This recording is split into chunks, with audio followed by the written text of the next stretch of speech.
So, hello everybody and welcome to another drift chat video. So before I start today's video, I have to apologize about the previous one. The crazy thing is, I bought a new camera especially to film that movie, and by the time all the shots were done and I was editing, I found out that the images were completely shaky, the autofocus was all over the place, some film clips were not filmed fluent. Yeah, the camera had a problem, so I brought it back to the shop where I bought it, where at first they didn't want to believe me. After a lot of discussing, they agreed to send it over to the manufacturer, who in the end had to admit that the camera had a problem. So the camera got changed, I have a new camera, and we can try this all again.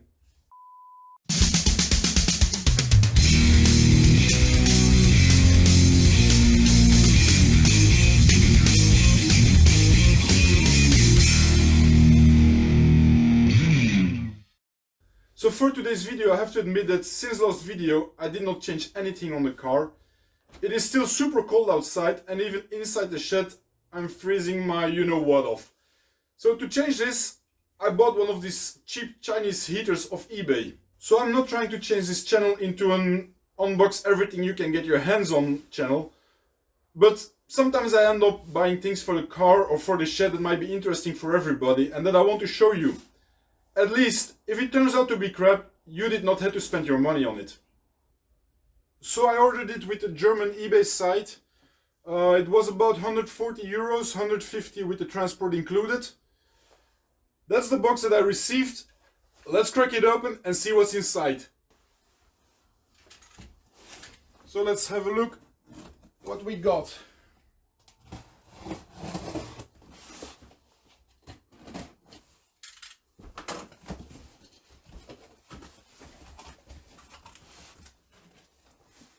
So we got a manual.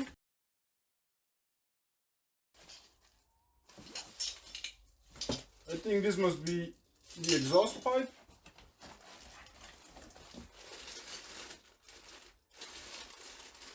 Some brackets and filters.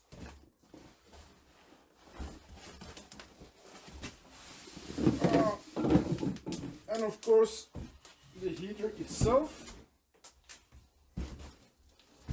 Nicely packed. Let's have a look at it later. And what else is in the box? We got some hoses. More hoses. More hoses. And some power cord.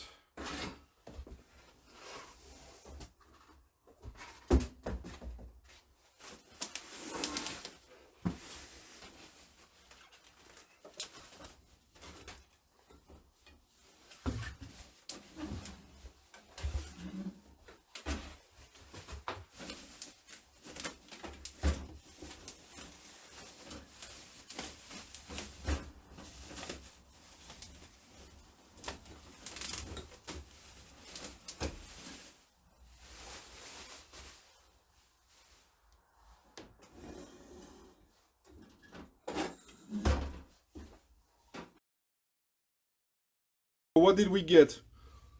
Air hoses, exhaust pipe, some more air hoses, a nice shiny exhaust muffler,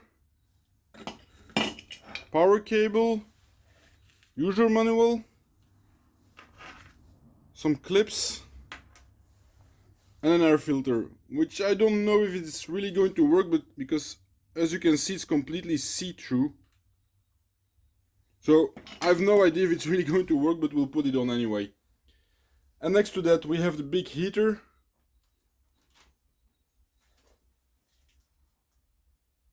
Nice LCD screen in the front, a remote control, the hot air outlets,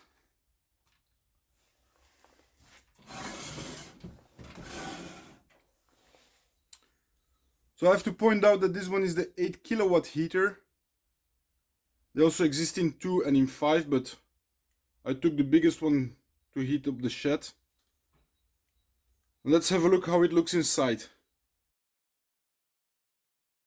opening the unit looks very straightforward. You undo the fuel cap,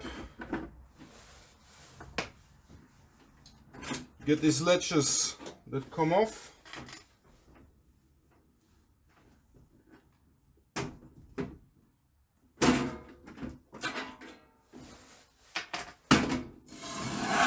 You have two more on this side.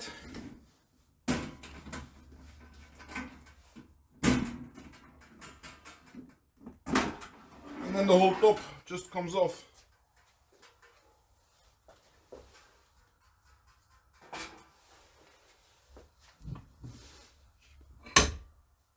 So, and this is how it looks from the inside. So you got a fuel reservoir, the burning unit underneath, some fuse. Let's flip it over. Here we see the fuel pump. This thing, yeah.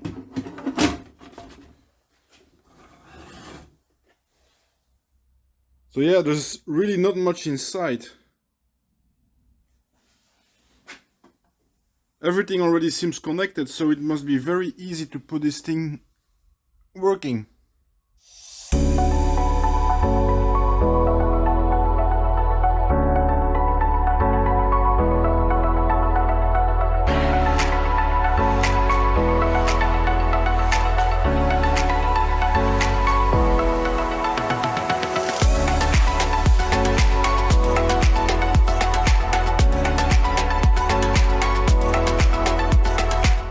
What I want to do is install the heater right there on the wall above the tire balancer.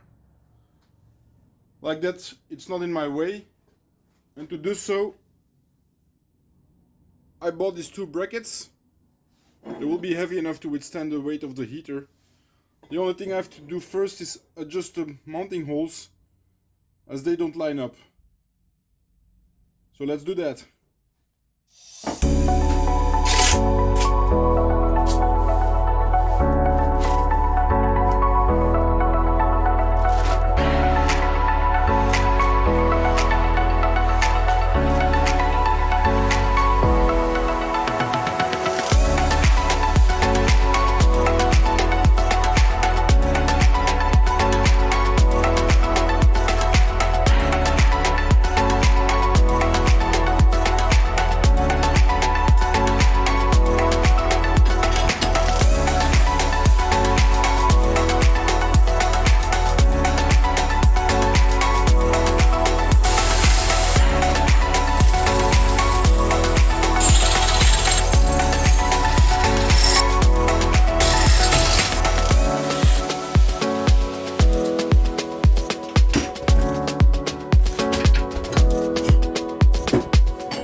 So that's the first stage of the installation finished.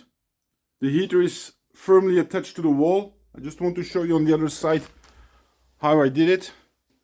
So I still had these metal plates lying around. This is really overkill for the little weight of the heater, but yeah, this is what I like to call backup proof. This thing is not going to go anywhere.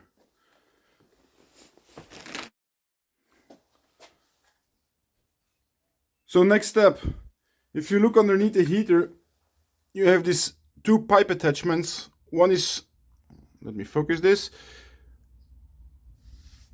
So the one that has the little fuel hose connected is the exhaust pipe.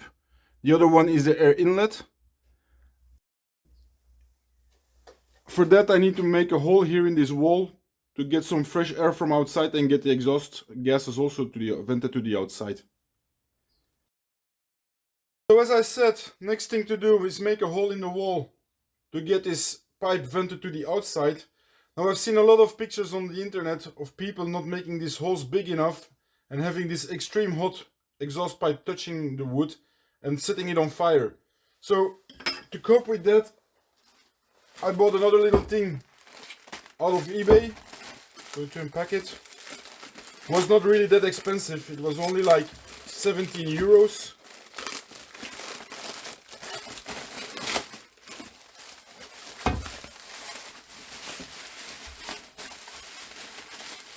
As you can see, it's a large metal plate already with the holes drilled through. At least if I do it like this, and if I cut a hole big enough, I don't have to be afraid to put the walls on fire. So let's install this now.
Now that the heater is hanging on the wall and with all the pipes attached, we're almost done.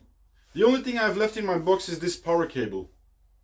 So normally these things are supposed to be installed in cars and fed of a 12 volt or a 24 volt car battery. Now since I'm in the shed, in my opinion it's stupid to have it hooked up to a battery, so I go in another route.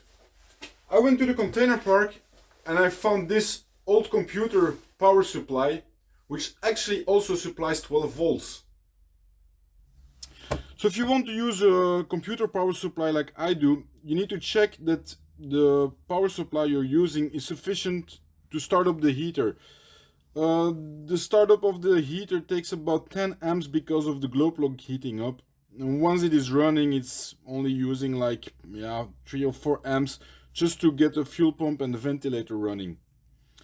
So when you look at the side of this power supply, you can see that it has different 12 volt outputs, with the 12 volt one having 17 amps as an output. So I think I'll be using the 12 volt one with the 17 amps. Now when you see this whole bunch of cables, I don't know which is the 12 volt one. So I think the easiest way to find out is just to open the case and see what's going on inside. So I was able to crack this unit open, and when we take a closer look inside, we can see there right in the middle 12V1 with a yellow and red striped cable. So when we take this back to the loom, I think it should be this one, yes, which is also yellow and red striped. So we're going to slice the power cable of the heater unit into these two wires.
So one more thing to do here, like you see, I have my cables hooked up to the power unit.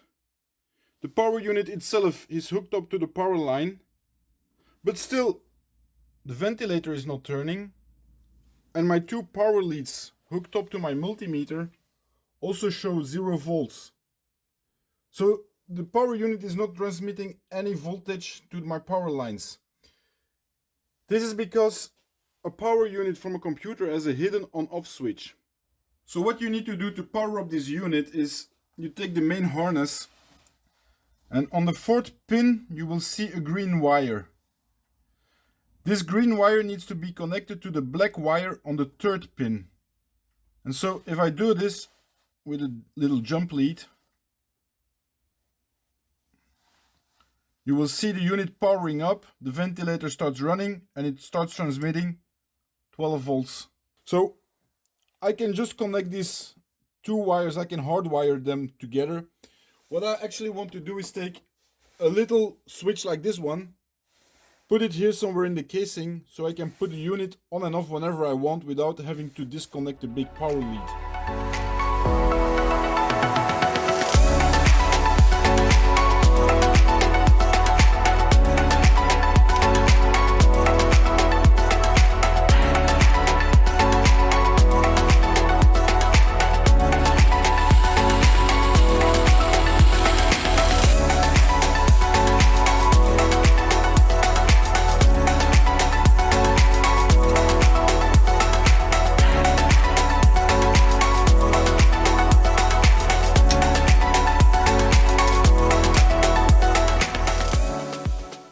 The unit is turned off. When I flip the switch, the ventilator starts running and my unit is giving a nice 12 volts. If I flip it back off, voltage drops and the ventilator stops running. So this unit is ready, we can put it back together and get it attached to the heater. Yes, the power unit is mounted on the wall. I used a couple of zip ties just to fix it. I'll make a bracket once I know that everything is working properly. But let's hope, if I fire this up, that we have something on the display. Alright. So we have a nice 1 degree inside the shed. And the power unit is giving us 12 volts. Great. So our little heater is almost installed. I still need to put gas in it and prime the pump. When we take a look at the rear end of this unit, we can spot the fuel pump. And so what happens is the fuel comes from the tank. goes through the lines into the fuel pump, is then pumped all the way to the bottom, where it is injected into the burner. So what I'm going to do now is I'm going to fill up the fuel tank and then try to bleed the system. To do so, I'm going to disconnect the little hose at the bottom to be sure that when I'm bleeding the system, I'm not flooding the burner. Otherwise, we will have a lot of fuel inside this thing, and when we fire it up, we will have a lot of white smoke and it won't be heating at all.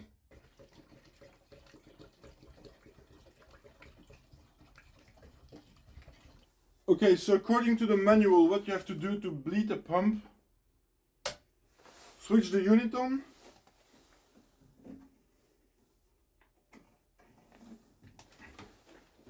and then push the upper and the down bottom at the same time.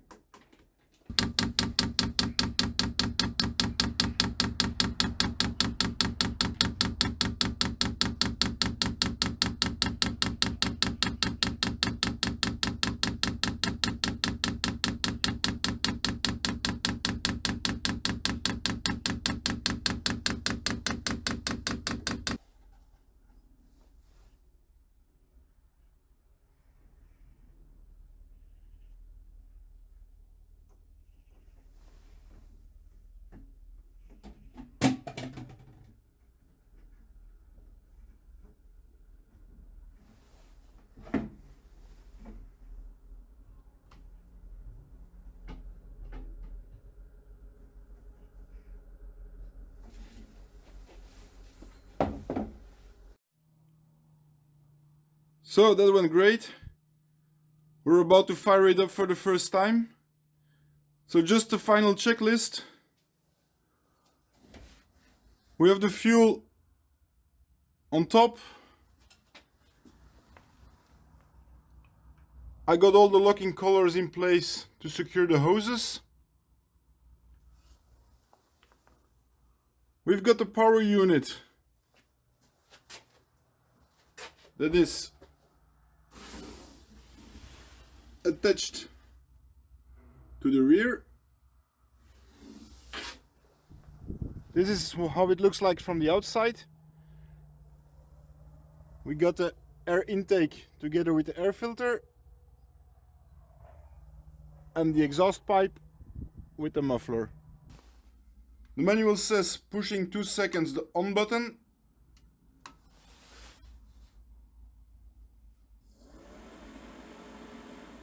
I hear the ventilator spinning. The display says H3 and I have the little glow plug right here. So I think the unit is preheating.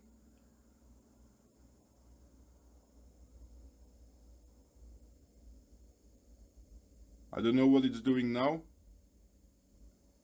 I don't hear the fuel pump yet.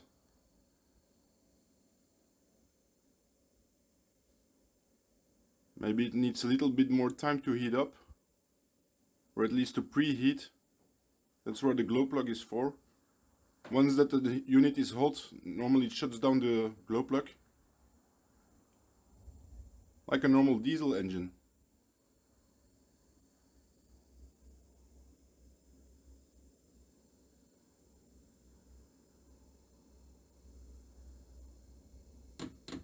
Oh, I hear the fuel pump clicking.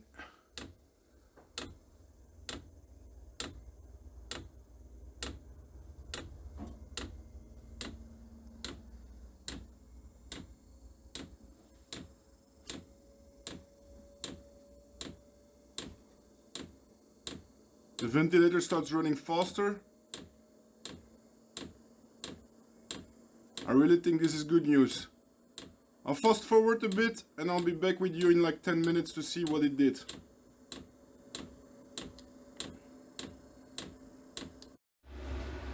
So the unit has been running now for over an hour and it's getting really hot in here.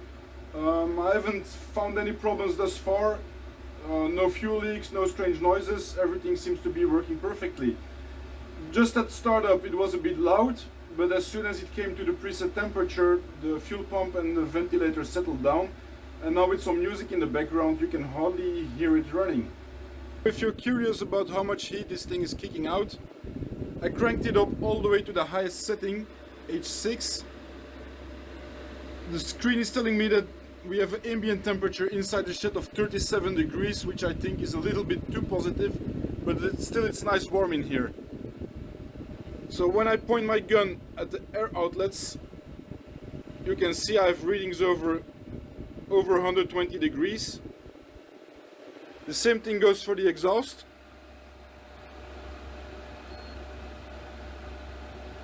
$150 at the tip,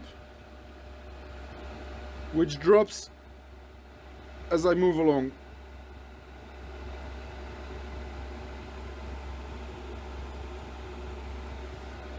The case itself, 50 degrees.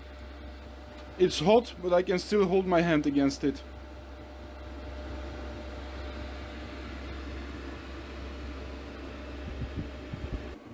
Okay guys, one final disclaimer or warning, word of wisdom, however you want to call it, to people who are using an external power supply like I do.